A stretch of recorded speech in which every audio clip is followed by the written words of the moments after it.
სახელითა მამისათა და ძისათა და სულისაწმინდისათა. ჩვენ ქრისტიანები სხვანაირად ვფიქრობდეთ, უნდა და სხვანაირად ვაზროვნებდეთ, ვიდრე ჩვეულებრივი ერის ადამიანი. ჩვენი ყურადღება სცილდება ამ ქვეყნიური ყოფიერების საზღვრებს. ჩვენი ცხოვრების საზრისი ამ სამყაროს მიღმაა. იგი ცოცხალია, მას ჩვენი ესმის, იგი ყოვლადძლიერია, ის ჩვენ თავისუფლებას უფრთხილდება, მას სიყვარული ქვია, იგი ცოცხალი ღმერთია. იგი სიცოცხლეა, იგი ერთადერთი ობიექტური სინამდვილე. სხვა სინამდვილე არ არსებობს, ყველაფერი წარმავალია. ჩვენი თავის ჩათვლით თუ ჩვენ მასთან ერთობა და კავშირი არ გვექნება. ამ ქვეყნიური ადამიანი ცხოვრობს ამ ქვეყნიური მისწრაფებებით, მიზნებით. უარეს შემთხვევაში ცხოველს ემსგავსება ჰედონისტია და კიდევ უარეს შემთხვევაში სიამაყეს და ეგოიზმს მიდევნებული ეშმაკსაც ემსგავსება. უკეთეს შემთხვევაში ამ სამყაროს შვენიერებით ტკბება, მის კანონზომიერებებს გამოეძიებს, ზნეობრივ ნორმებს იცავს, არავის არ აზიანებს და ასე შემდეგ.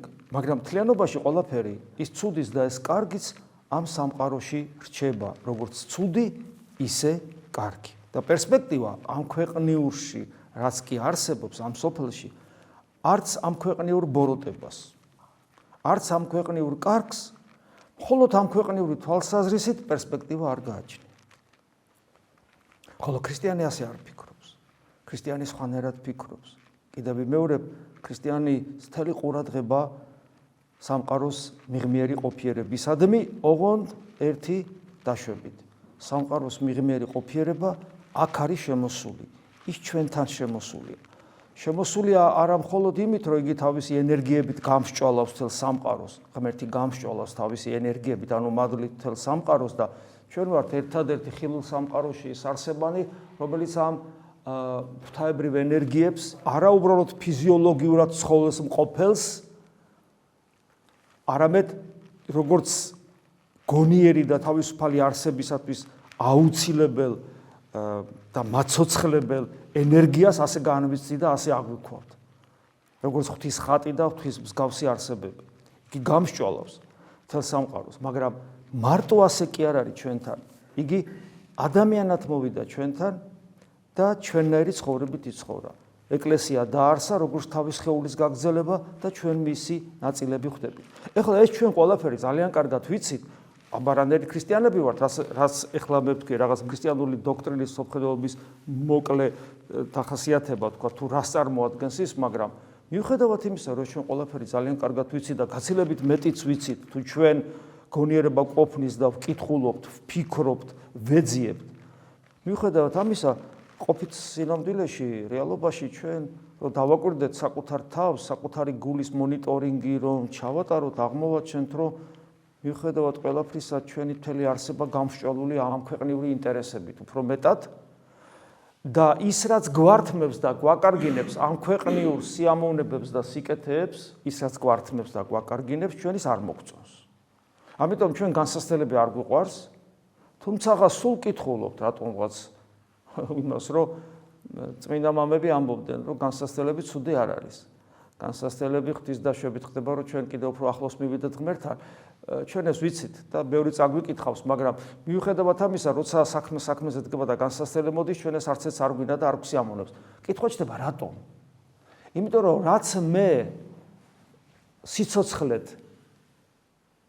სიყვარულად, სიხარულად, მხიარულებად და ბედნიერებად მიმაჩნია, იმას მართმევს. ანუ ამ ქვეყნიურს ყველაფერს.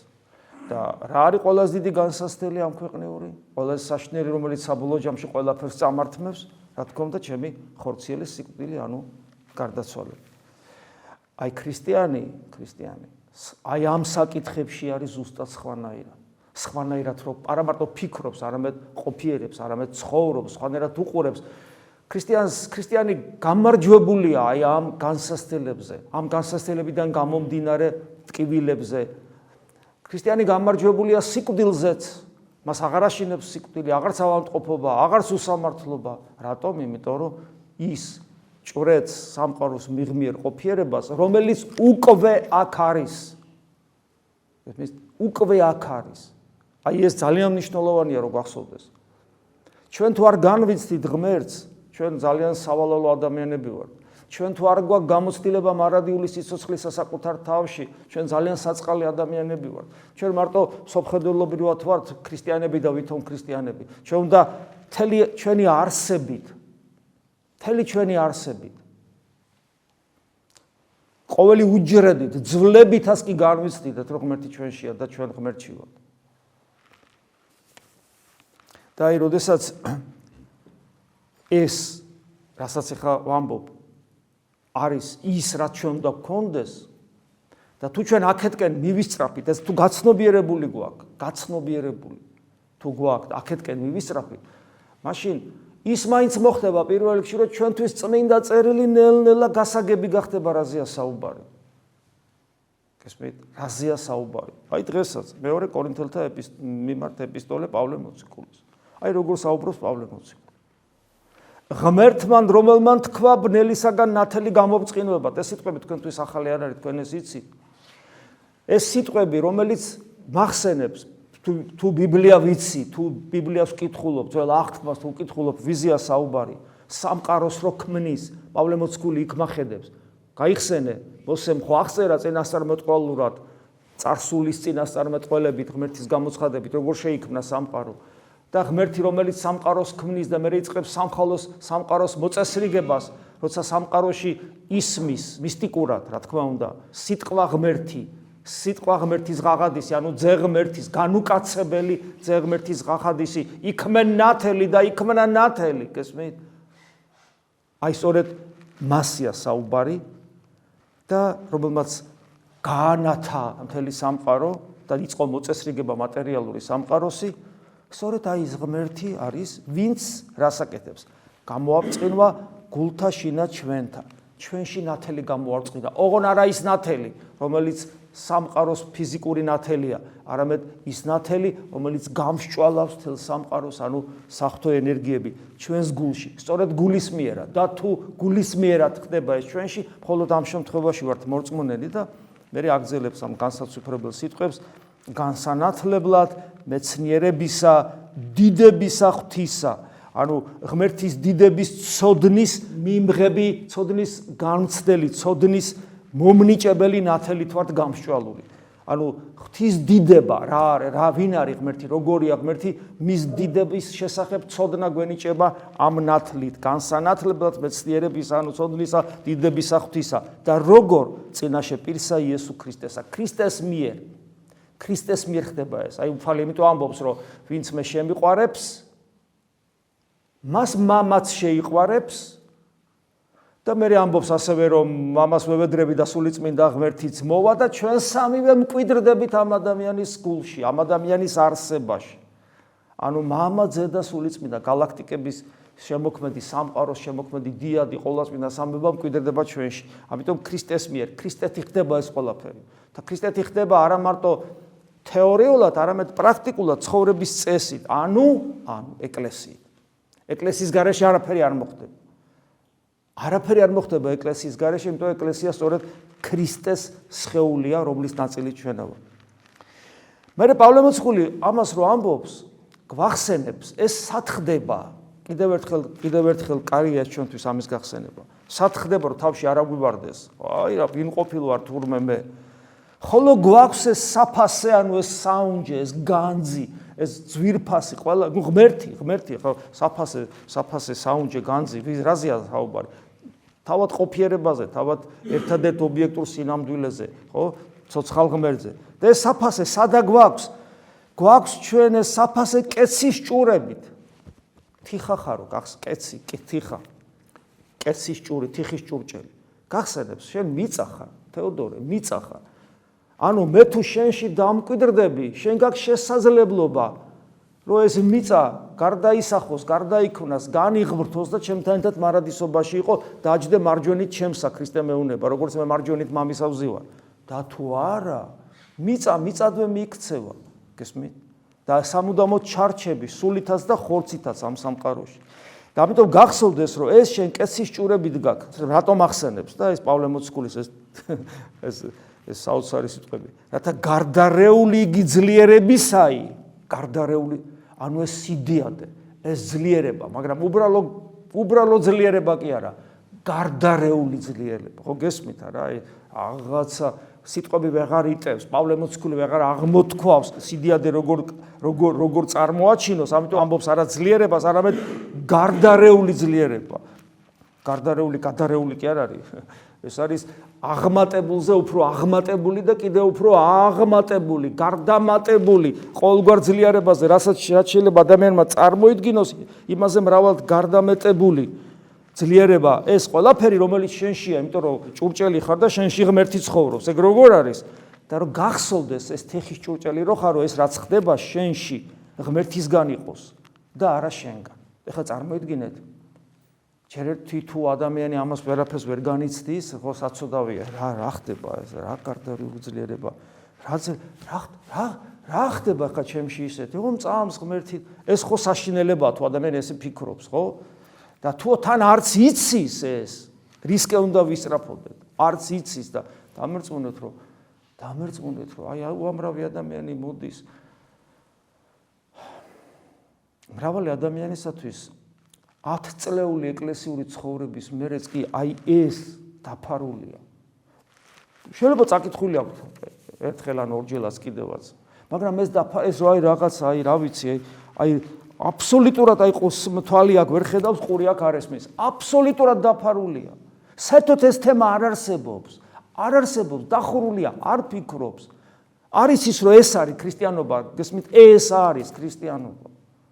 ეს ამიტომ მოვიდა ადამიანად.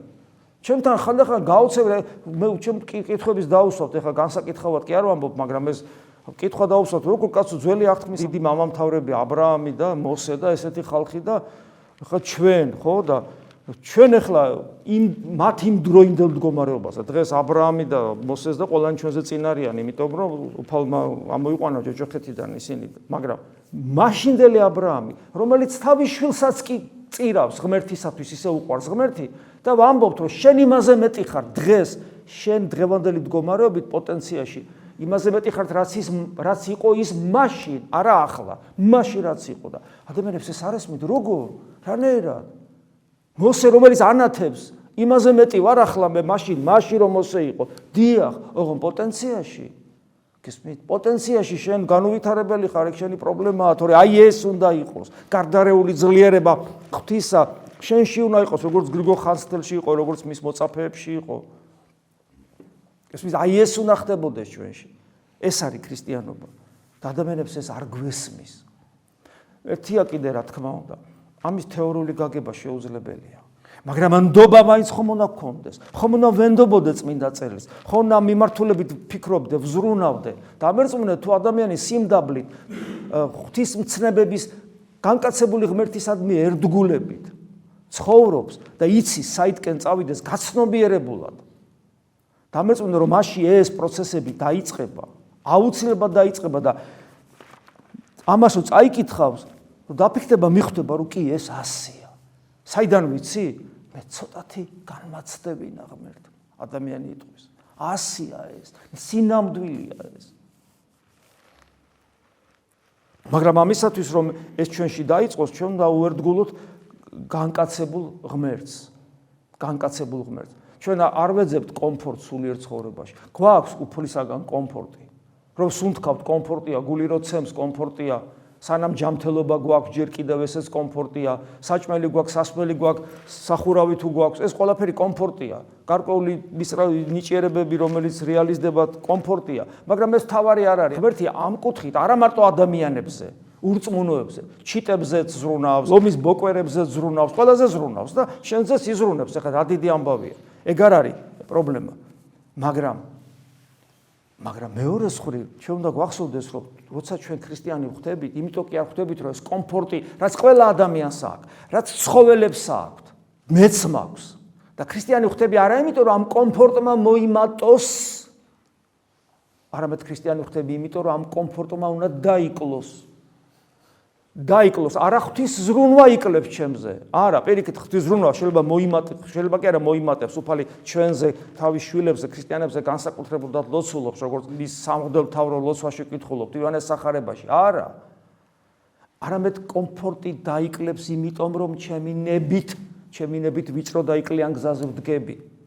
ქრისტიანი რო ხდება ადამიანი ის აცნობიერებს ვეშმაკსო შეაფურთხა და თქვა რომ შეუდგები ქრისტესო, დამთავრდა, მან უარი თქვა კომფორტულ ცხოვრებაზე, გამოდის კომფორტის ზონიდან და ვიწრო და იკლიან გზაზე დგება. ამით ვაჩვენებ. ოღონდ ეს გაცნობიერებული, კიდევ ერთხელ ამბობ, გაუცნობიერებელი არაფერი არ უნდა ხდებოდეს ეკლესიაში. ყველაფერი გაცნობიერებული უნდა ხდებოდეს. აი ამით როცა ეს მე გაცნობიერებული მაქვს, ამით ვიწყებ ქრისტესადმი ერთგულებას. და ამიტომ ამბობს პავლე მოციქული, აი ამის მერე ამბობს, რომ ჩვენ ეს საფასე კეცის ჭურებში გვაქვს, რომ ეს არ დაგვავიწყდეს, რომ ღმერთისგან და არის ჩვენგან, და მერე აგზელებს, მარადის სიკვდილი იგი უფლისა იესოისი ხორცთა შინა ჩვენთა გვიტვირთავს, რას ნიშნავს?